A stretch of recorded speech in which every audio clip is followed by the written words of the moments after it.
Hi, Catherine. How are you? Hi, Christy. Thank you for having me. Yeah, I'm really excited. I'm excited about what we're going to talk about today.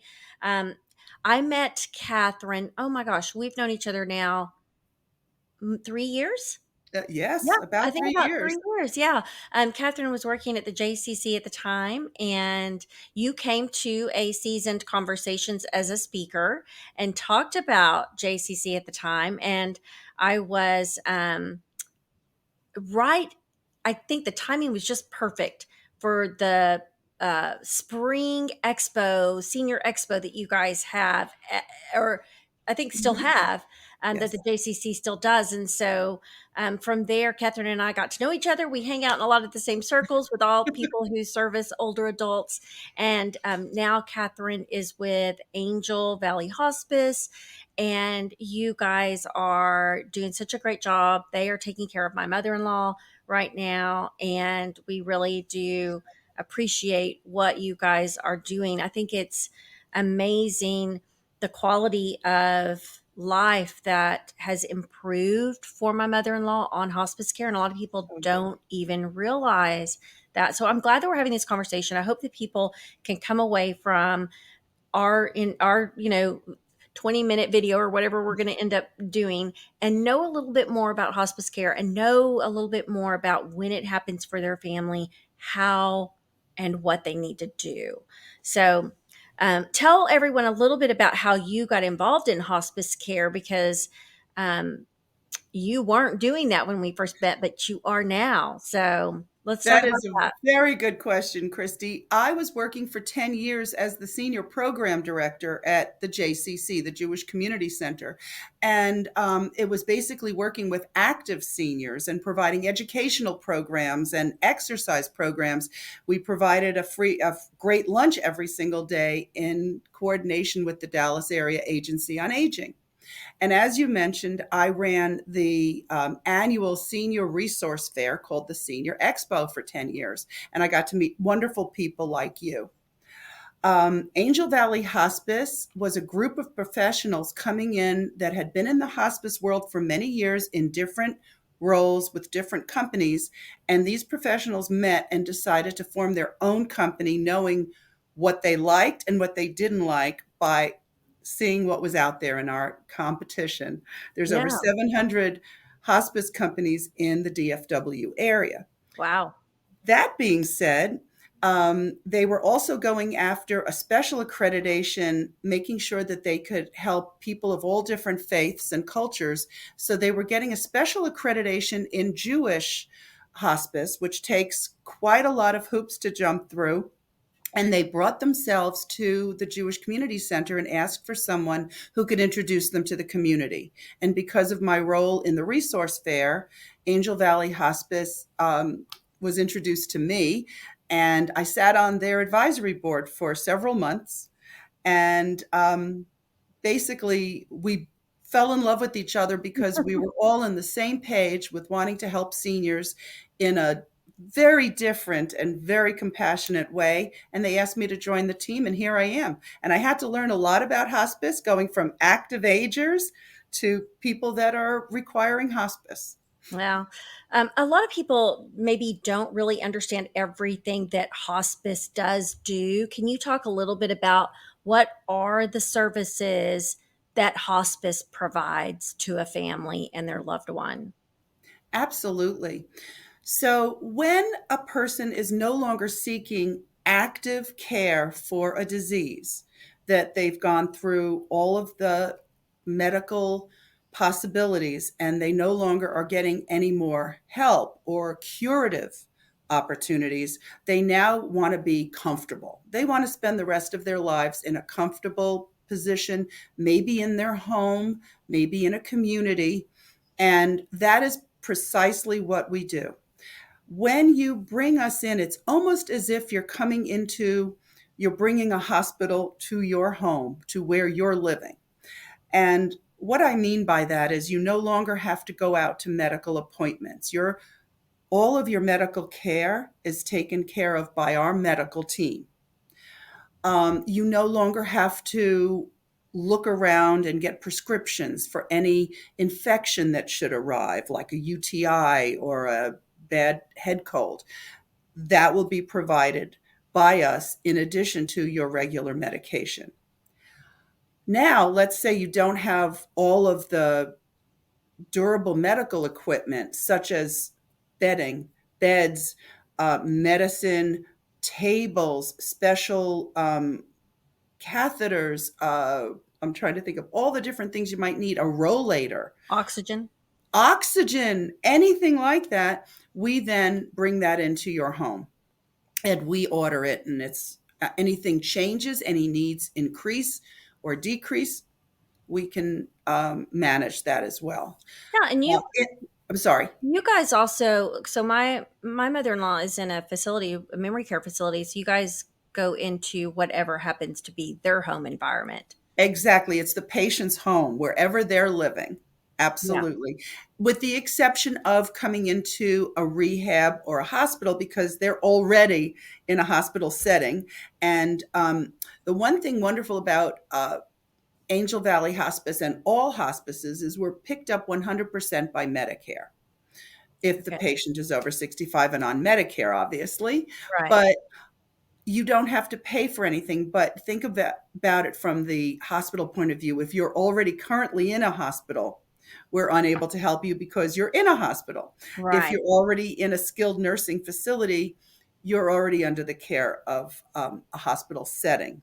So we come in when you are either discharged or if it's at the end of life, we can help a hospital at the last moments of life Yeah. as well. So hospitals aren't necessarily hot. They don't necessarily have the hospice care, but they're under some type of care. People don't normally stay in a hospital that long, right? I mean, it, Right. yeah, if they're going, They're discharged. They're yeah, discharged, and, the other side of the coin is they most of the time, our patients do not wanna pass away at home, and they don't want to spend their last weeks, months, year at home, outside of their home. They wanna be at home. right, right. What about support given to families and caregivers? Is that in is does hospice do any of that? I love that question because that's something that I think is really overlooked. We try to help the whole family and support the whole family and the caregivers involved. Um, we provide emotional care, psychological care, spiritual care. And here's something that a lot of people do not know.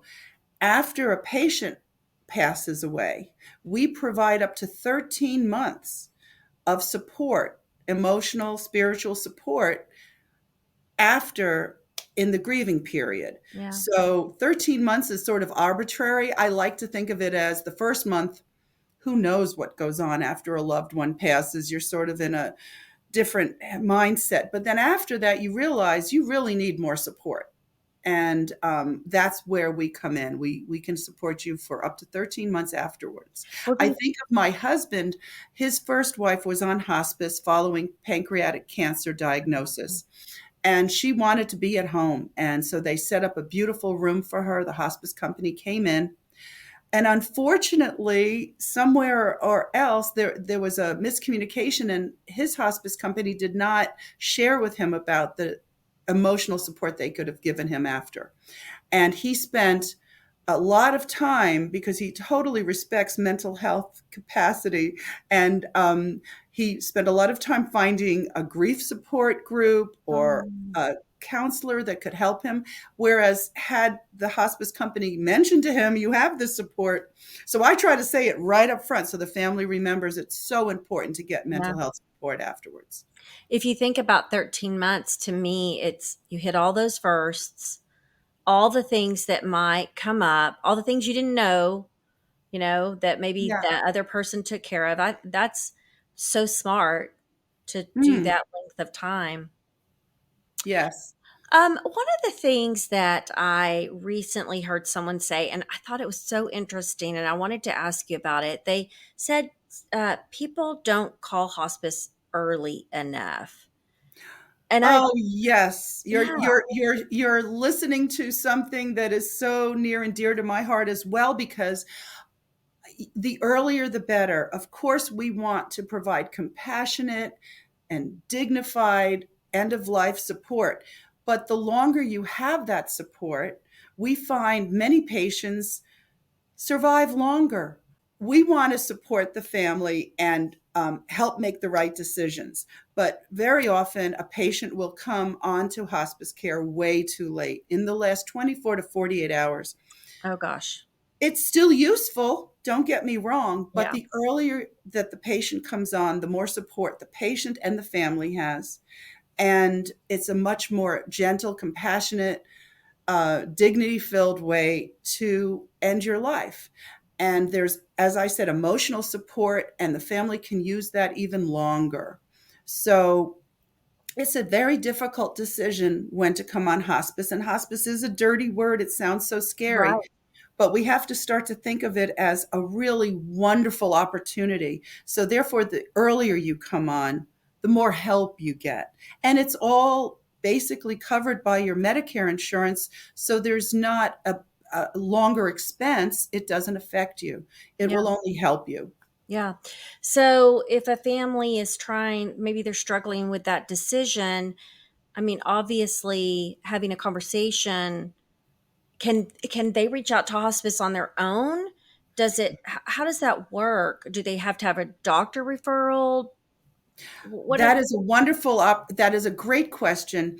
A lot of times people don't even consider hospice until they're either being discharged from a hospital, or a senior living community that they're staying in recommends it. But people can get the education that they need about hospice early. It's better to get the information and have it ready for when the time comes. And of course, that sounds very ghoulish, but it is a right? good thing to equip yourself. It's very much like making your final arrangements. You want to have this information not when you're in crisis, but beforehand. Families can reach out. Now, that's partly what I do. I love to go around and educate. I educate groups, I educate doctors, I educate families Yeah. in when and how to go about seeking hospice help. So let's say that somebody goes on hospice and some new development happens in, maybe they have cancer and there's some new development. People can come back off hospice. They're not like, oh, you're on hospice, that's it, you're not coming back off. They're not stuck, right? No, you're always in control. The family's always part of the decision, and so is the patient. And we call them graduates. If No. someone can graduate, if we've helped them and get them to a point where they are stronger, or as you said, there's a new option available to them, we love graduating a patient. And you know what? It's an ebb and flow. You can come back, you could go off, you could come back, you go off. There is absolutely no limit that way.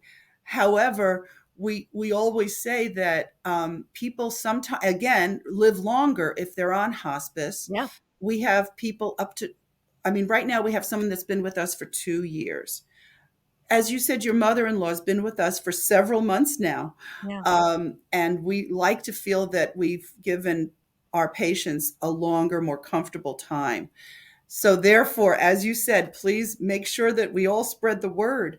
You can definitely, quote, fail hospice, and we call that a happy day. Yeah. Yeah. um so when you think about hospice, we are talking about, end of life.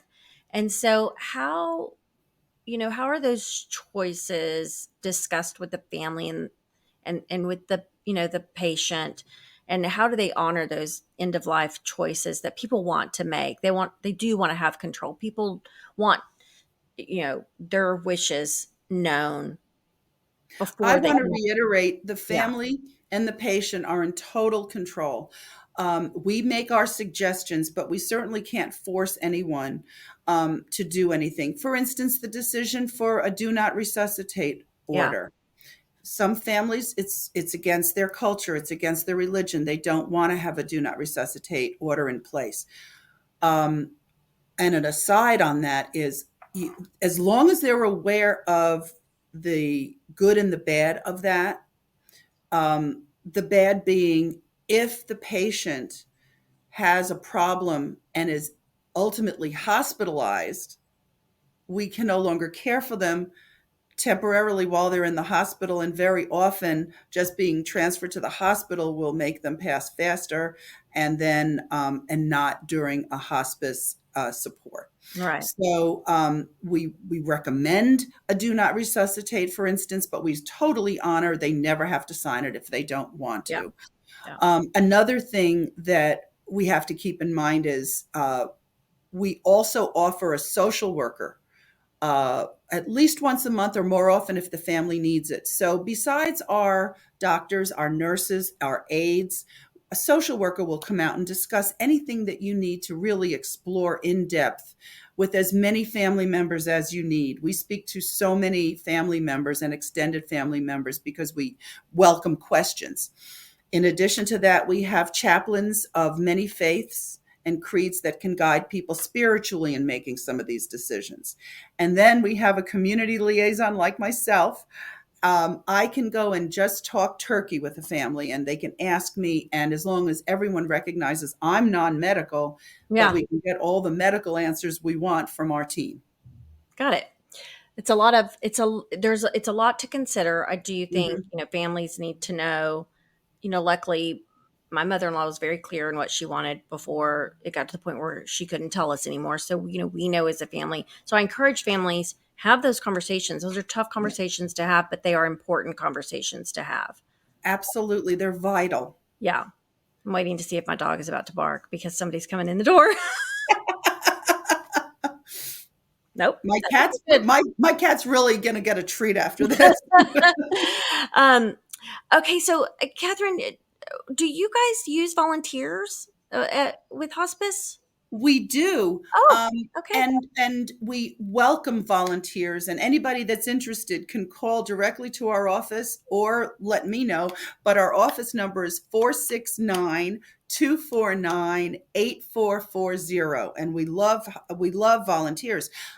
I am also starting something new in the fall. We're going to work with a school to have the children do some type of recognition of our patients. For instance, Okay. coming up at a holiday, we'll ask the children to make greeting cards, or maybe we'll videotape a greeting to them so that we can have outside volunteers who can't necessarily come and visit the patients for one reason or another Yeah, still provide some happiness and sunshine. that's fun. I'm sure that they would love that. Who doesn't love that? Absolutely. And I mean, there are so many other ways to volunteer. I mean, a visit, if the family is amenable, uh, having a pet visit or having a Yeah, musician visit. We all know what music does for memories, and it's just a wonderful awakening in many yeah. ways. Interesting. Okay, well, that's good to know. So, um, those are lots of different and interesting ways people can use their time because I know people look for opportunities to volunteer things that make them feel good about themselves too, and Yes. can give back to people who might not be in as a good of a situation as they might be. Well, and if any volunteers are listening out there, although you may come across a patient who is not very responsive, we know by studying the way the brain works that they hear us. They hear everything. And even if we bring them some joy that we can't see, we're still bringing joy. Yeah, I love I love that. I know, me too. A little tear, I right? know, right? Well, thank you so much, Catherine. I do hope that people listening have gained some knowledge that they didn't have about hospice. And, if you guys come across that in your situation, please feel free to reach out to Catherine. She gave you guys the phone number. It's Angel Valley Hospice. I'm assuming you have a website. Yes, it is. It's angelvalleyhospice.com. There we go. And even if people don't want to use our company, and we really wish you could, we would love to be in the position to educate you. People have questions. I'll answer any question because they're really difficult time. to make a decision. And as I said before, you don't want to wait till the end to make these Right. decisions. These are difficult times. We want to get ahead of it and And make what educated decisions. right. Speaking of that, tell people what your service area really is. We actually cover the entire DFW area. We go Okay. north, south, east, and west. And as long as we have our medical team in the area, of course, we disperse them to the areas closest Yeah. to which they live. And if someone's listening to this outside of the DFW Metroplex or outside of Texas, you guys certainly feel free to reach out to Catherine for what questions you Yes. might want to ask hospice people in your area to be sure that you're getting someone who's good. Because, like she said, there are a lot of hospice companies out there, and Yes. I'm sure they're all different. And so you Hmm. want to be sure that that your needs are being met. Absolutely. And I love being the resource queen. If someone's calling me from out of our area, I will work diligently to get them a really good option. Awesome. Awesome. I knew that about you. I knew you were the resource person. Networking, networking. Exactly. Yeah. All right. Thank you so much. Thank you so much, Christy, for this opportunity. I really appreciate it, and so does Angel Valley Hospice. Awesome. Thank